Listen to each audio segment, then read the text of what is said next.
Hello दोस्तों, फिर से एक बार आप सभी का स्वागत है आपके अपने चैनल एसआरजे मैथमेटिक्स पर। दोस्तों, अगर आप हमारे इस चैनल पर नए हैं और आपने पुरानी क्लासेस नहीं देखी हैं और अगर आपको देखनी है तो मैं बता दूं कि आपको कहां पर मिलेगी।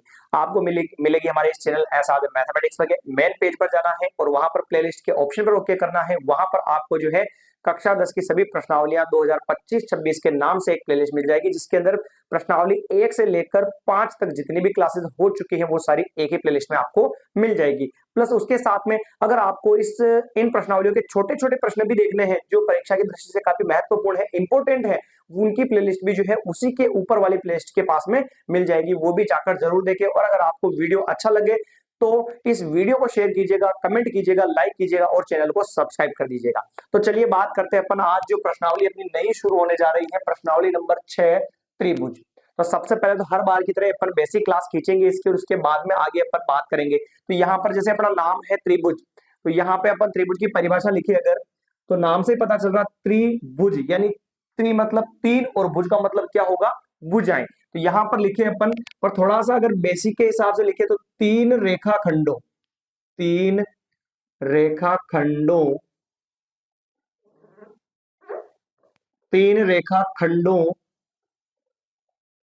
से घिरी बंद आकृति, तीन रेखाखंडों से घिरी बंद आकृति को क्या कहते हैं बेटा, त्रिभुज कहते हैं। त्रिभुज कहते हैं। तीन रेखाखंडों से घिरी बंद आकृति को त्रिभुज कहते हैं। अब त्रिभुज के कुछ छोटे मोटे गुणधर्म भी होते हैं, जैसे यहां पे बात करें अपन, ये त्रिभुज ये बंद भी है और तीन रेखाखंड भी है, ठीक है भाई। चलिए, तो यहां पर देख सकते हैं अपन, इसको मान ले ए, इसको मान ले बी और इसको क्या मान ले सी मान ले। तो यहाँ पर एक भुजा है, दो भुजा है, तीन भुजा है। तो इसके गुणधर्म की बात करें अपन, इसके गुणधर्म, किसके गुणधर्म, त्रिभुज के। त्रिभुज के गुणधर्म पहला क्या होगा, इसमें क्या होता है बेटा, तीन भुजाएं होती है। क्या होता है, तीन इसमें भुजाएं होती है। इसके बाद में दूसरा गुणधर्म क्या है, तो इसमें तीन क्या होते हैं, कोण होते हैं, तीन कोण होते हैं। तीसरा, इसमें तीनों कोणों का योग, तीनों कोणों का योग बराबर 180 डिग्री होता है। त्रिभुज तीन रेखाखंडों से घिरी बंद आकृति को त्रिभुज कहते हैं। इसके बाद में गुणधर्म में आता है, तीन भुजाएं होती है, तीन कोण होते हैं और तीनों कोणों का योग जो है वो 180 डिग्री होता है ना। इसके बाद में चौथा गुणधर्म, बड़े कोण के सामने वाली भुजा बड़ी, बड़े कोण के सामने वाली भुजा बड़ी, बड़े कोण के सामने वाली भुजा क्या होती है, बड़ी होती है। प्लस पांचवा पॉइंट है, छोटे कोण के सामने वाली भुजा क्या होती है बेटा, छोटी। छोटे कोण के सामने वाली भुजा क्या होती है, छोटी होती है। छोटे कोण के सामने वाली भुजा छोटी होती है, ठीक है भाई। ये तो हो गया त्रिभुज के गुणधर्म। एक और लिख लेते हैं इसमें छठा, बाह्य कोणों का योग। बाह्य कोण मतलब बाहर वाले कोण, बाह्य कोण का योग वो कितना होता है बेटा, 360 डिग्री होता है। क्या होता है, 360 डिग्री होता है। ये नॉर्मल इसके बेसिक गुणधर्म है जो आपको याद रखने हैं कि इसमें तीन सर कोण होते हैं, तीन इसमें भुजाएं होती हैं और प्लस त्रिभुज को किससे दर्शाते हैं, तो त्रिभुज को ऐसे निशान से दर्शाते हैं। ये किसका टाइप है, त्रिभुज का टाइप है, ठीक है भाई। तो ऐसा आप बता सकते हो कि त्रिभुज को इससे दर्शाया जाता है। ये मेन इसकी चीजें हैं। अब वैसे से इसके अंदर अपन पढ़ेंगे तो सारे जो सवाल पढ़ेंगे ना वो त्रिभुज के ऊपर ही होंगे। जो भी सवाल अपन पढ़ेंगे वो किसके ऊपर होंगे, त्रिभुज के ऊपर ही होंगे। पर इसमें नाम त्रिभुज का आएगा पर रूल अलग लगेगा। जैसे समरूप, जैसे अपन ने 9th क्लास में सर्वांग समता के बारे में पढ़ा था, तो उसी तरीके से इसके अंदर विशेष तौर पर एक तो आधारभूत समानुपातिकता प्रमेय चलेगी और प्लस दूसरी चलेगी इसमें समरूपता चलेगी, ठीक है भाई। तो थोड़ा सा अपन आगे बढ़ते हैं और इसकी अगली जो सूत्र परिभाषा है उनकी बात करते हैं। तो यहाँ पे देखिएगा आप, अगली बात करें तो त्रिभुज के प्रकार में तो आप सभी को नॉलेज होगा ही वैसे, पर बेसिक एक बार कर लेते हैं। त्रिभुज के प्रकार, प्रकार दो प्रकार से होते हैं बेटा। पहला किसके आधार पे, कोण के आधार पर, कोण के आधार पर, पहला कोणों के आधार पर, जिसमें ए फॉर एप्पल में लिखूं मैं यहां पे समकोण, समकोण त्रिभुज। समकोण त्रिभुज में क्या होता है, जिसका एक कोण क्या हो बेटा 90 डिग्री, जिसका एक कोण 90 डिग्री हो, उसे अपन क्या कहते हैं, समकोण त्रिभुज कहते हैं। फिर दूसरा बी फॉर बॉय वाला देखना, वो हो जाएगा न्यून कोण त्रिभुज, न्यून कोण त्रिभुज, और वो हो जाएगा अपना जिसका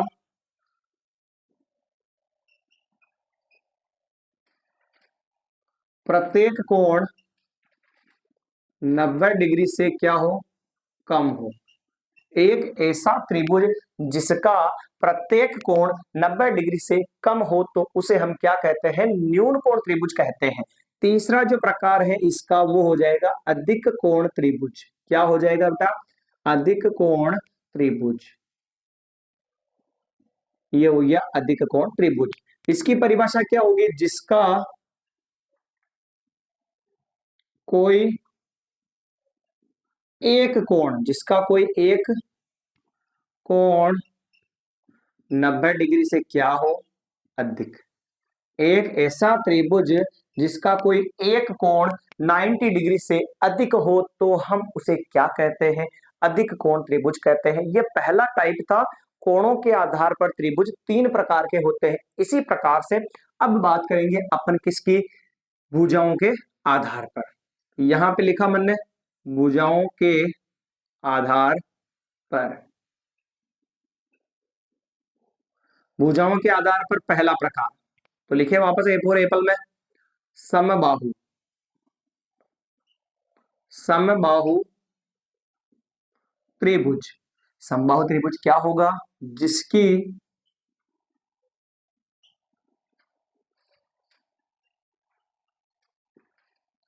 जिसकी तीनों भुजाएं क्या हो बेटा, समान हो। जिसकी तीनों भुजाएं समान हो उसे हम क्या कहते हैं, समबाहु त्रिभुज कहते हैं।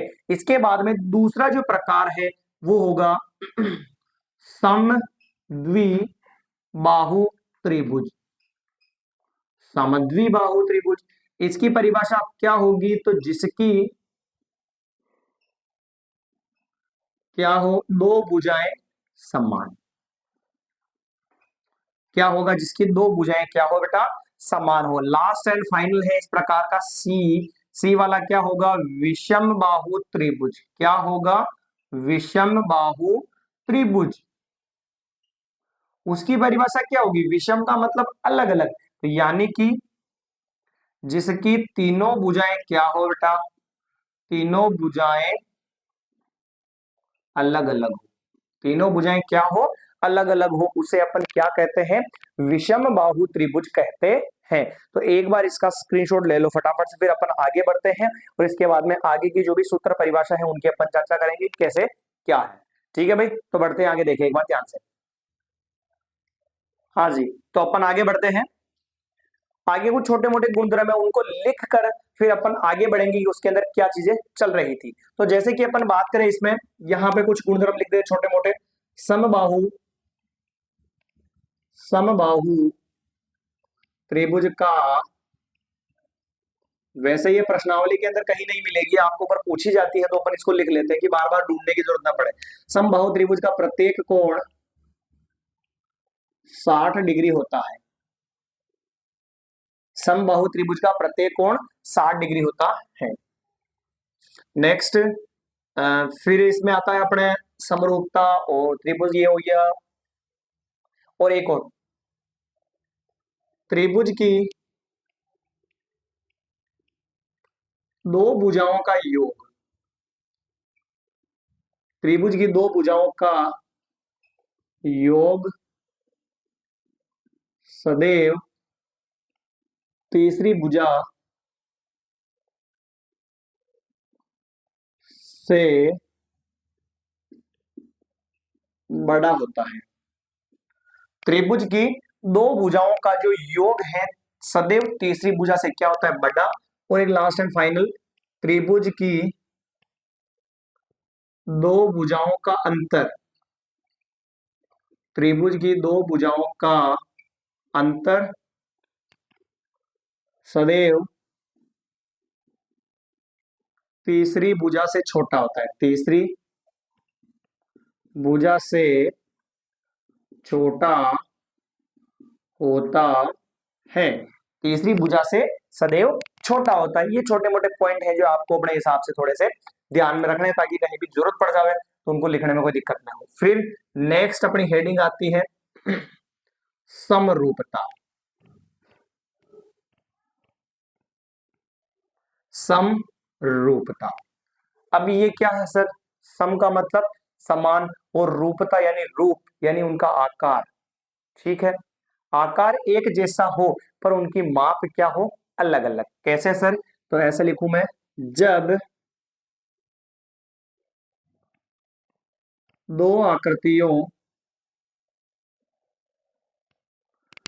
दो आकृतियों या यूं लिख दो, जब आकृतियां समान हो परंतु उनकी माप क्या हो, अलग अलग।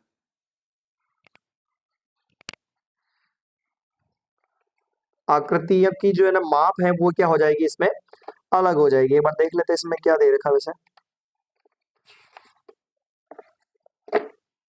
हाँ, दो आकृतियां जिनके आकार समान हो किंतु माप अलग अलग हो। दो आकृतियां जिनकी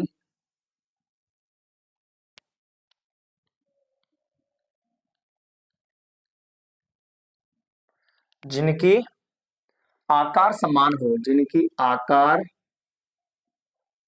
समान हो परंतु परंतु उनकी माप क्या हो बेटा, अलग अलग हो, परंतु उनकी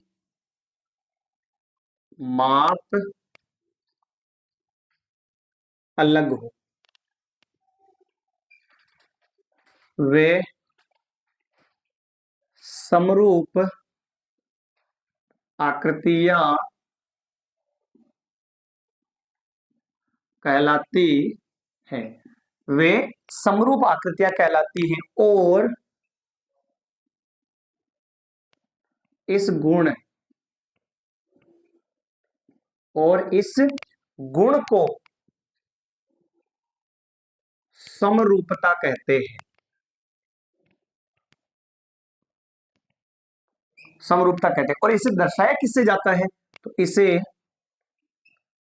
ऐसा निशान, 2 मिनट है ना, ये ऐसा बनेगा, यूं इसे से दर्शाया जाता है।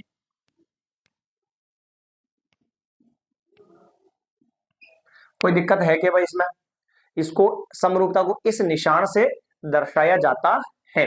अब इसके बाद में आगे पर बात करें तो समरूपता के क्या क्या रूल होते हैं, उनको भी अपने को लिखना पड़ेगा। पर अब इतने लिखेंगे तो बहुत समय लगेगा, तो अपने हिसाब से कुछ देख लेते हैं अपन, जो भी है देखना ध्यान से। पहला नियम, समरूपता के नियम।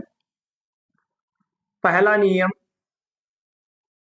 एस एस नियम। एस का मतलब यानी क्या होता है बेटा, साइड। साइड का मतलब क्या होता है, भुजा, फिर भुजा और फिर भुजा। तीनों ही आपस में क्या दे रखी है, भुजाएं दे रखी है, यानी कि भुजा भुजा भुजा समरूपता की कसौटी। और इसका क्या है, यदि दो त्रिभुजों में संगत भुजाएं एक ही अनुपात में हो, यदि दो त्रिभुजों में उनकी संगत भुजाएं उनकी संगत भुजाएं यहां से लिखो है ना, उनकी संगत भुजाएं, ये चल रहा है अपना नियम, उनकी संगत भुजाएं एक ही अनुपात में हो, एक ही अनुपात में हो, तो उनके संगत कोण बराबर होते हो, तो उनके संगत कोण क्या होते हैं बेटा, बराबर होते हैं। सारा अपन लिख लेते हैं एक बार, फिर आगे जो भी यूज करेंगे वो इससे उठा लेंगे अपन। बराबर होते हैं, तो वे दोनों त्रिभुज जो है एस एस एस समरूपता कसौटी से क्या होंगे, समरूप होंगे, और इसलिए दोनों जो है समरूप होंगे। ठीक है भाई। और इसलिए वे दोनों वे दोनों त्रिभुज वे दोनों त्रिभुज एस एस एस समरूपता कसौटी से समरूप होंगे।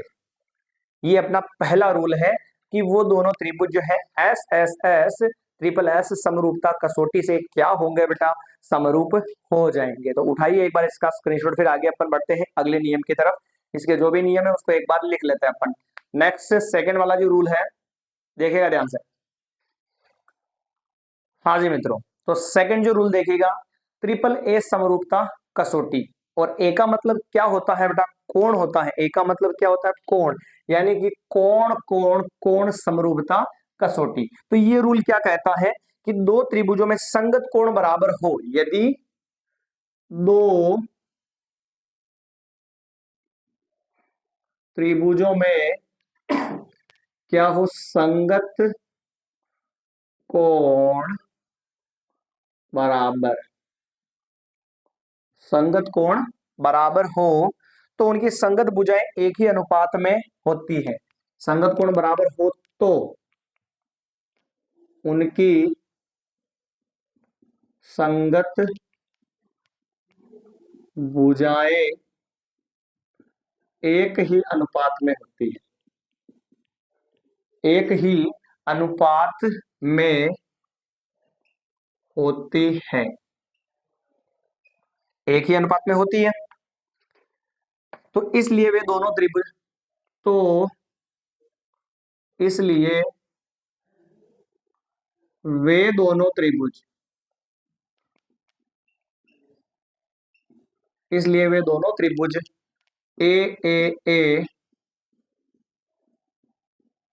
समरूपता कसौटी समरूपता कसौटी से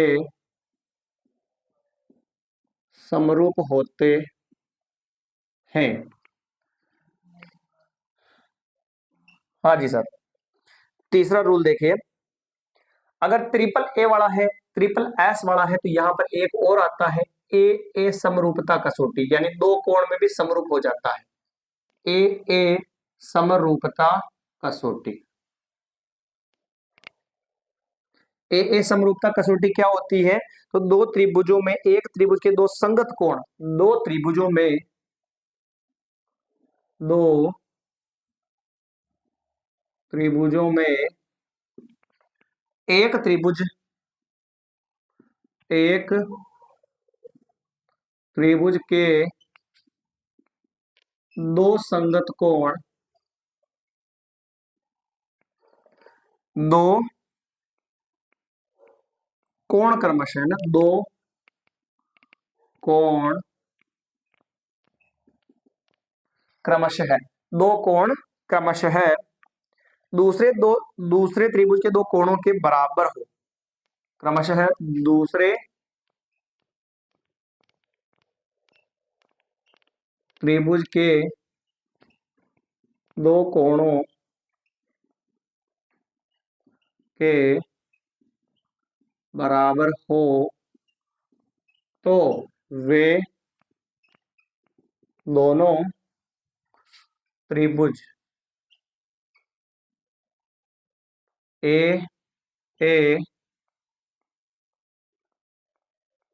समरूपता ए ए समरूपता कसौटी से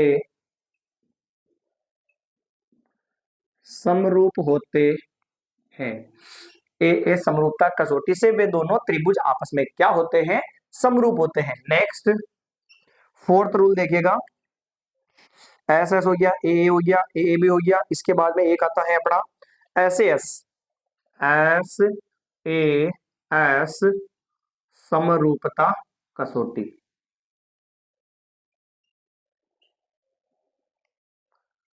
ये हो गया ऐसे एस। ऐसे एस का मतलब क्या हो जाएगा? एस का मतलब तो हो गई अपनी भुजा, और ए का मतलब क्या हो जाएगा? कोण, और फिर एस का मतलब क्या हो जाएगा? भुजा।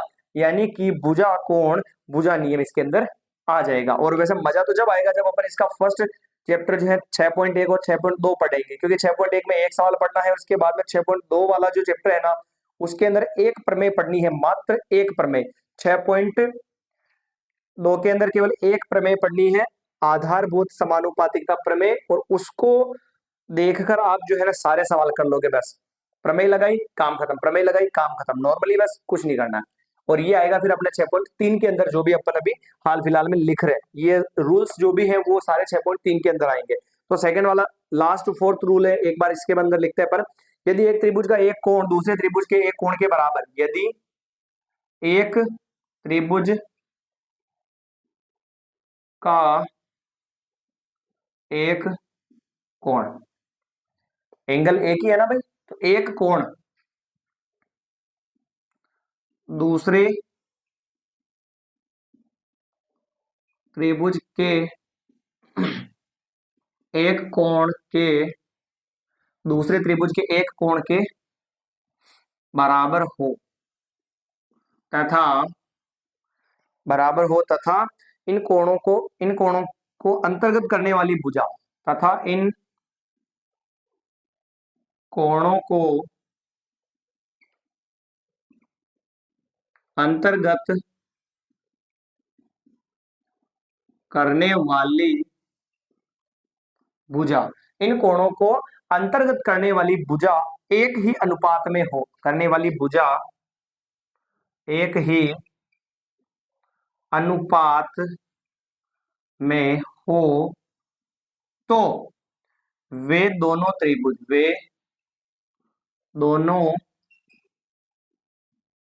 त्रिभुज एस ए एस समरूपता कसौटी से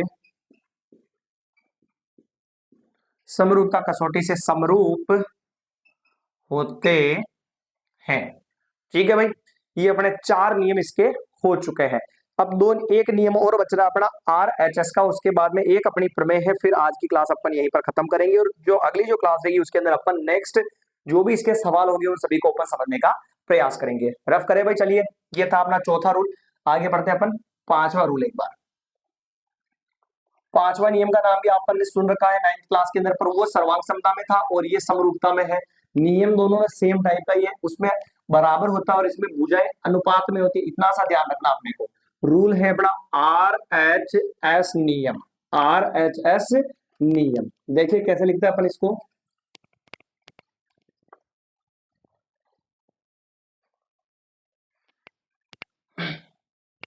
आर एच एस नियम, यदि दो समकोण त्रिभुजों में, नियम नंबर 5,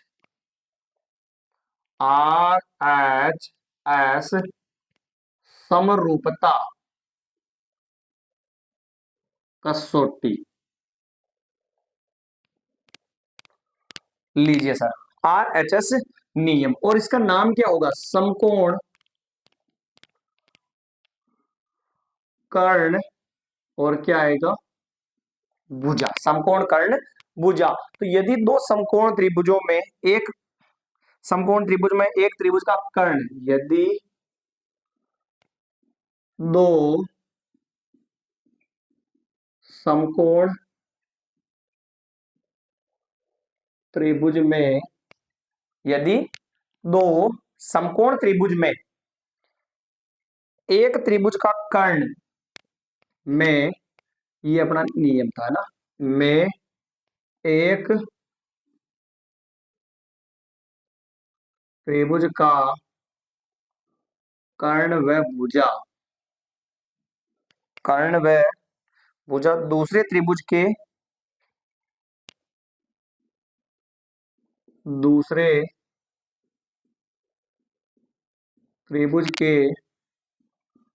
कर्ण व भुजा के बराबर हो, कर्ण व भुजा के बराबर हो, कर्ण व भुजा के समानुपाती कर देते हैं यहाँ पे ना, कर्ण व भुजा के समानुपाती हो, समानुपाती हो तो वे दोनों त्रिभुज RHS से समरूप होते हैं। ये अपना लास्ट रूल था इसका। ठीक है भाई, इसके बाद में एक अपनी परिभाषा आती है समान कोणिक त्रिभुज, वो भी शायद इसी में हो सकती है वैसे, समान कोणिक त्रिभुज। हाँ जी, एक लास्ट डेफिनेशन और फिर एक आधारभूत समानुपातिता प्रमेय, उसके बाद में अपना काम यहाँ पे खत्म हो जाएगा। फिर अगली क्लास के अंदर जो है अपन नेक्स्ट जब भी मिलेंगे तो अपन प्रश्नावली के सवालों को सोल्व करेंगे। चलिए देखिएगा लास्ट एंड फाइनल, समान कोणिक त्रिभुज, नाम से ही पता चल रहा है भाई समान कोणिक, समान का मतलब बराबर, और कोणिक यानी कि कोण, यानी दो त्रिभुज ऐसे जिनके संगत कोण आपस में क्या हो, बराबर हो। दो त्रिभुज जिनके संगत कोण बराबर हो उन्हें क्या कहते हैं, समान कोणिक त्रिभुज कहते हैं। तो लिख लेते हैं डेफिनेशन, समान कोणिक त्रिभुज, दो त्रिभुजों के संगत कोण बराबर हो, संगत कोण बराबर हो तो वे समान कोणिक, समान कोणिक त्रिभुज कहलाते हैं, समान कोणिक त्रिभुज कहलाते हैं। और ये अपनी रही प्रमेय लास्ट, आधारभूत समानुपातिकता प्रमेय, आधारभूत समानुपातिकता। पूरे 6.2 जो प्रश्नावली होगी उसके अंदर ये अपना जो प्रमेय है वो काम आएगा। और अगर एक बार देख लिया कि प्रमेय लगेगी कैसे, इसका कथन भी ज्यादा रटने की जरूरत नहीं है, क्योंकि कथन तो केवल एक नंबर में पूछेगा कि ये प्रमेय क्या है, तो वो हमें याद रखना है। सवालों में आपको कहीं पर भी कथन लिखने की जरूरत नहीं पड़ेगी। तो समझिएगा ये कथन क्या कहता है, उसके बाद में इसको अपन कैसे यूज करते हैं वो मैं बताऊंगा। देखिएगा ध्यान से, यदि किसी त्रिभुज, यदि किसी त्रिभुज की एक भुजा के समांतर, एक भुजा के समांतर एक रेखा खींची जाए, एक रेखा खींची जाए जो अन्य दो भुजाओं को भिन्न भिन्न बिंदु, जो अन्य दोनों भुजाओं को भिन्न भिन्न बिंदु पर प्रतिच्छेद करे, प्रतिच्छेद करे तो उन दोनों भुजाओं, उन दोनों भुजाओं के संगत अनुपात क्या होते हैं, बराबर होते हैं। उन दोनों भुजाओं के संगत अनुपात बराबर होते हैं। अब सर होते कैसे हैं, तो ये देखो आप, ये बनाया मैंने ऐसे त्रिभुज, इसका नाम ए, इसका नाम बी, इसका नाम सी हो गया।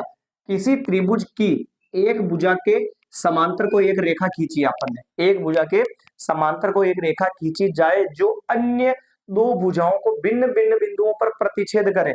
ये देखो भिन्न भिन्न बिंदु पर यहाँ पे काटा और यहाँ पे काटा, इसको मैंने दिया डी और इसको नाम दिया मैंने ई। तो भिन्न भिन्न बिंदुओं पर प्रतिच्छेद करे तो अन्य दो भुजाओं को भिन्न भिन्न बिंदुओं पर प्रतिच्छेद करे तो उन दोनों भुजाओं के संगत अनुपात बराबर होते हैं। संगत अनुपात का मतलब क्या होगा कि ये वाला कटा हुआ भाग इसके बटेवा में, कैसे, ऐसे सर, ए डी और बटेवा में क्या आएगा, डी और बी, फिर बराबर में क्या आएगा, इधर से ए ई और बटेवा में क्या आएगा ई सी। ये आपस में क्या होते हैं सर, बराबर होते हैं। ये आपको दिमाग में रखना। लगाया कैसे, याद रखो, अगर ये इसके समांतर दे रखा है तो इसके बटेवा में तो ये लिखो और इसके बटेवा में ये लिखो, बस ये काम खत्म। और जहां पर प्रमेय यूज करेंगे इतना सा लिखेंगे अपन कि आधारभूत समानुपातिकता प्रमेय से, और फिर डायरेक्ट अपन ये यूज करेंगे, इसके बटेवा में ये लिखा, इसके बटेवा में ये लिखा, और फिर अपना काम क्या हो जाएगा भाई, खत्म हो जाएगा। तो आई थिंक ये जो अपनी प्रश्नावली 6 थी उसकी बेसिक जो क्लास थी, सूत्र जितनी भी सूत्र और परिभाषाएं थी वो मैंने यहाँ पर लिखवा दी है। तो एक बार अच्छे से आप इनको रीड कर लीजिएगा, याद कर लीजिएगा और समझ लीजिएगा। अगली जो क्लास रहेगी उस क्लास के अंदर जो है अपन इसकी 6.1 और 6.2 प्रश्नावली को समाप्त करने का प्रयास करेंगे। और हाँ, 2-3 चीजें ये जरूर याद रखिएगा, जैसे यहाँ पे लिखा अपन ने सभी व्रत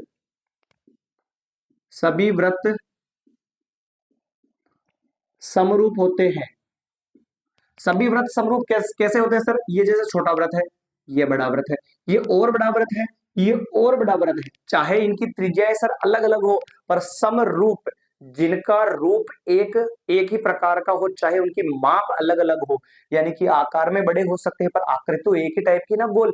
तो सभी व्रत क्या होते हैं, समरूप होते हैं। और एक इसी के साथ में इस व्रत की जगह ऐड कर लेना वर्ग और लिख लेना।